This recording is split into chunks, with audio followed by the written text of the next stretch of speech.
Hello, welcome to LJG Sports. So, with the 2024-2025 NBA regular season officially concluding, the Spurs finished with a pretty disappointing season of 34 and 48. It's definitely better from their win total of last year, which was I believe 22, something like that. So we definitely got better, and obviously the injury with Wembanyama, even Fox toward the end of the year, did not help things. But it feels like, especially next year, we cannot have another lottery season. Basically, we cannot have another tank season. I feel like the rebuilding process is done. Yeah, there's some young guys on our team that are definitely gonna get better and that we need to be patient on. But it's time for the Spurs to definitely start playing some good basketball. This will be Wemby's third year. I know his sophomore year was cut off short, but even in his sophomore year, he showed glimpses of what could be so good. And especially now with De'Aaron Fox, after getting him for practically nothing, it's definitely time to start winning some games with the Spurs. So it's an article that I'm going to read today about 5 Spurs that he thinks they should let go. The Spurs should let go to accelerate the Wembanyama era. It's on airalamo.com. It's by Jahil Williams. So shout out to you. And I'm going to just go over it and tell me what I disagree with, agree with. I've already kind of gone through this previously, and I agree, I believe, with most of it. So we'll see how it goes. Number 5, they have Charles Bassey. Now, Bassey has, I would say, has potential to be a decent backup center in the league. But unfortunately, his downfall has been his availability. For the first time in 4 years, he surpassed 35 games, and he barely did it by playing 37 this year. So injuries has been a key problem for Bassey. Not necessarily his fault, but it has been something that's kept him back. And so I feel like the Spurs should definitely let go of Bassey. If they want to bring him back on a very minimal deal, that's fine. And he can be the backup, the third big on the Spurs lineup. But other than that, I don't see him being the primary backup center to Victor Wembanyama. I feel like we can get much better at that position. So I would say I mostly agree with this. Bismack Biyombo at 4. So another Spurs big who we signed him kind of out of desperation and just having no one else. With Victor Wembanyama going out, Charles Bassey had knee surgery. During this time, I believe they signed him to 2 10-day contracts before finally signing him to a minimum deal.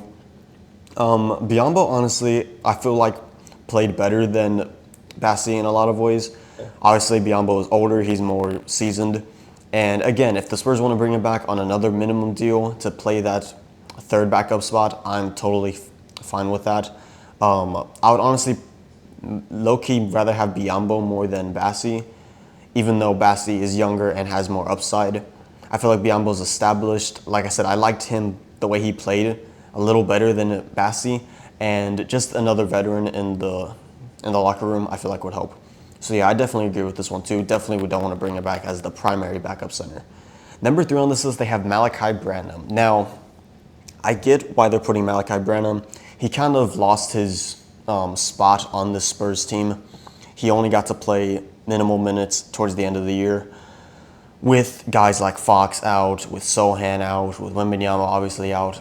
And so he finally got some decent minutes. I wouldn't say it was great. I'm higher on Branham than I guess the Spurs are, evidently. I feel like Branham's defense leaves much to be desired, but as far as offense goes, he can be a good combo guard who can, I feel like, distribute and handle the ball quite well. He does well in pick and rolls. He's a good initiator of that. So I feel like him and a Stephon Castle in the backcourt on the second unit is not bad at all. You can get much worse for sure. The Spurs decided to go more with Blake Wesley in this role, and I like Blake Wesley too, but I would honestly say I probably like Malachi a little better. And Malachi doesn't nearly have the same defensive tenacity and the same defensive upside that Blake Wesley has. But offensively, they're not comparable. Wesley is quick, but he's not really good at controlling that and harnessing that yet. Maybe a season with Fox an offseason with Fox would help him with that. And if that's the case, then by all means, Wesley could definitely jump on the totem pole of the Spurs pecking order. Basically, I think Malachi has not been given the chance to truly prove himself. Like I said, I think he's a great dribbler. I think he has a great handle for the ball. He is a great three-point shooter who hasn't really been given a chance to shoot consistently on this team. I would love to see him get minutes next year. I think with 2 draft picks, though, that we're getting possibly in the lottery, and with just guys getting better, I don't know if he'll find time and minutes on this team, but I would love to see Malachi stay at least for 1 year. Give him one more year, give him one chance. And at the worst, he's the third string shooting guard or point guard again, and we don't get much out of him.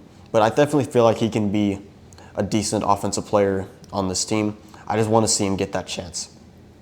He has a great mid-range game. He has a great drive to the basket. Again, good shooter, good handler of the ball. I'd like to see him stay with the Spurs, so I don't agree with this one. Number 2 is Chris Paul, and I definitely agree why. I definitely see why, excuse me. Chris Paul, I definitely would have said yes to this during some points in the season, because that was mainly because the Spurs had him as a starter with De'Aaron Fox, and which just didn't make sense and made the lineups just weird. I feel like it was because the Spurs made a promise to Chris Paul that if you sign with them, you're gonna be a starter for the year. But at this point, he's 40 years old. I don't feel like he should be given serious minutes on this team. I feel like De'Aaron Fox and Vassell should be the 1-2 starters on this team, and in the backup is going to be Stephon at least one of those guard spots, and the other spot is available. I would personally rather have Malachi Branham or Blake Wesley play that role. But if Chris came back on a cheap deal and played that for the second unit, I wouldn't be terribly mad at it. I feel like he can still do a lot for this team as far as mentorship, as far as being a veteran in the locker room, and as far as just settling down and distributing to a second unit that could really use it. And in particular to Stephon Castle, who I don't feel like has got that true guard tendencies. Like, I feel like he will never be a true point guard, but I still feel like there's a lot to be desired on his playmaking, and I feel like Chris Paul could help with that a lot. I would say overall, disagree. Ideal world, Chris Paul comes in and is the third point guard on this roster. I know he probably wouldn't get many minutes with that, and he probably wouldn't agree to that if he does come back to play, but that would be the ideal world. If not, and he wants to play on the bench, again, I feel like he's not a bad option whatsoever, but I would like to see Malachi Branham or Blake Wesley get that chance to be that next backup point guard for the Spurs. So I do somewhat agree with this. And the last one, number 1, is Devin Vassell. I get it, and I understand why Devin Vassell is on here. He has one of the bigger contracts on the Spurs team, if not the biggest. I believe De'Aaron Fox has a bigger contract, but especially with an extension that De'Aaron Fox will probably get this summer, Vassell is probably the second highest paid player on this team right now. And he definitely didn't play up to that, I would say, this year. It was a very roller coaster season. He had surgery early in the year, and he wasn't playing. And honestly, when he came back, it was just underwhelming. He had flashes, and there was games where he would score close to 30, high 20s, and he would look good from the field. But then there's other nights where he would just score under 10, 12 points, 13 points. And it's like, someone making $30 million a year, I need more from him. I need more consistency from him. Again, he's still young. I still think he has time, and that's why I definitely disagree with this take. Unless Vassell is being moved for someone who is really good and it's like a golden opportunity, you don't move Vassell, excuse me. He still has great upside. I think, especially on the starting lineup with De'Aaron Fox and possibly Jeremy Sohan, we need a shooter, and I feel like Devin Vassell is really good at that. Yeah, he hasn't lived up to his value of his contract, but we need to give him another chance, at least another season. We can't bail out on him already. So I definitely disagree. We should keep Devin. I'm surprised Keldon Johnson is not on this list. Keldon Johnson is another player I'm mixed on. I feel like he has moments and especially towards the later half of the year when the guys went down, he was really a key contributor to the second unit. And I feel like he can still be that, but again, I don't know if he really has room on this roster, assuming we get 2 lottery picks, especially. And his time with the Spurs may be up, which would hurt because I think I speak for most Spurs fans that really like Keldon's character, his tenacity, his work ethic. But he's someone that I definitely thought I would see on this list. So overall, decent list from Jahil Williams of Air Alamo. There definitely is. We're coming to that point where the Spurs are going to have to let people go. If not let people go, they're going to lose roster time or roster spots or lose minutes because it's that time. Like I said, De'Aaron Fox, Wemby, and I feel like Devin Vassell have starter spots locked up. And then you have guys like Jeremy Sohan who could start, Harrison Barnes, even someone like Julian Champagnie. I feel like Champagnie was a very serviceable wing for the Spurs during the beginning of the year.